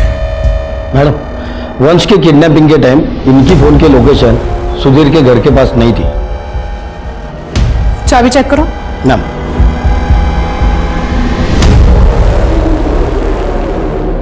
मैम यही चाबी है। सर, मैंने चेक किया, जो सूर्य चाबी वाले ने हमें इंफॉर्मेशन दी थी कि मिलिंद ने सुधीर के घर की चाबी बनाई थी, वो गलत है सर। और एक बात, मिलिंद की लोकेशन वंश की किडनैपिंग के टाइम पे सुधीर के घर के पास की नहीं थी।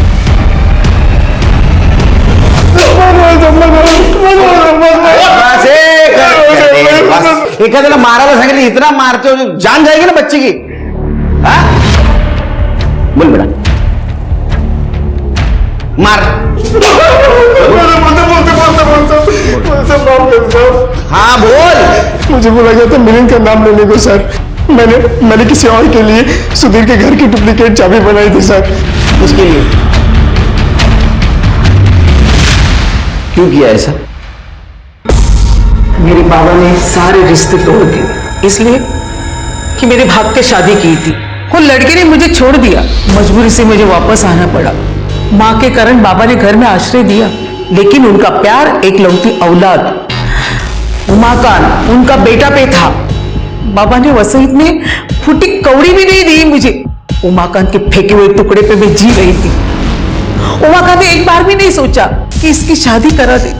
मैं टिफिन का काम करती थी और पैसा कमाती थी, लेकिन उमाकांत के बाद सुधीर ने मुझे थोड़ा सा मान दिया, सम्मान दिया, लेकिन सुधीर को बेटा होने के बाद वो बदल गया, मेरी औकात दिखाई मुझे। वो मैं सहन नहीं कर पाई। मैं सूर्या चाबी वाले को फ्री में खाना देती थी। सूर्या चाबी वाले ने मुझे मदद की, उसने मुझे चाबी बना के दी, तो मैं घर में घुसी, वंश को उठाया, गला दबाया और मार डाला और गटर में फेंक दिया। एक 4 महीने के बच्चे को तुमने तुम्हारे स्वार्थ के लिए, परिवार का बदला लेने के लिए मार दिया। परिवार से नहीं, पूरा खानदान से मैंने बदला लिया, मेरा भाई, मेरा बाबा, सबसे। और इस बात का मुझे दुख भी नहीं, मैंने पितृसत्ता का आखिरी चिराग को भी मार डाला। आप उम्र से बड़ी है लेकिन अक्ल से छोटी है। जिस बच्चे को मातृसत्ता और पितृसत्ता के बीच का फर्क मालूम नहीं, जिसने दुनिया देखी नहीं, ऐसे छोटे बच्चों को तुमने तुम्हारे स्वार्थ के लिए मार दिया। रहो जेल में। काश स्नेहा को अपने पिता से प्यार मिला होता तो वो चिकना शेखर जैसे लड़के के पास प्यार की तलाश में नहीं जाती। अगर चिकना शेखर को अपना पहला प्यार मिला होता तो वो एक मर्डरर और बाद में बम बनाने वाला शातिर क्रिमिनल नहीं बनता। वहीं उमा और अनिला छोटी उम्र में ही लगभग क्रिमिनल्स बन गई थी, क्योंकि उन्होंने चिकना शेखर के बम बनाने के सामान को छुपाया था। उमा और अनिला अपने भाई से चिढ़ती थी, क्योंकि उनके बाबा उनसे ज्यादा अपने बेटे को प्यार करते थे। अगर रत्ना को परिवार से प्यार, मान और सम्मान मिला होता तो वो कभी भी एक 4 महीने के बच्चे को मारने का जघन्य अपराध नहीं करती।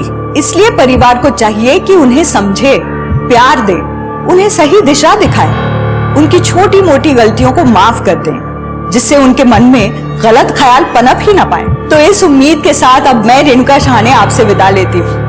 कल फिर मिलेंगे ऐसी एक कहानी के साथ जो रखेगी आपको सतर्क और जिंदगी को सुरक्षित। तब तक अपना और अपने परिवार का ख्याल रखिए और देखते रहिए क्राइम पेट्रोल सतर्क। जय हिंद। इस तरह के और भी एपिसोड देखने के लिए हमारे चैनल को सब्सक्राइब करें और बेल आइकन दबाना ना भूलें।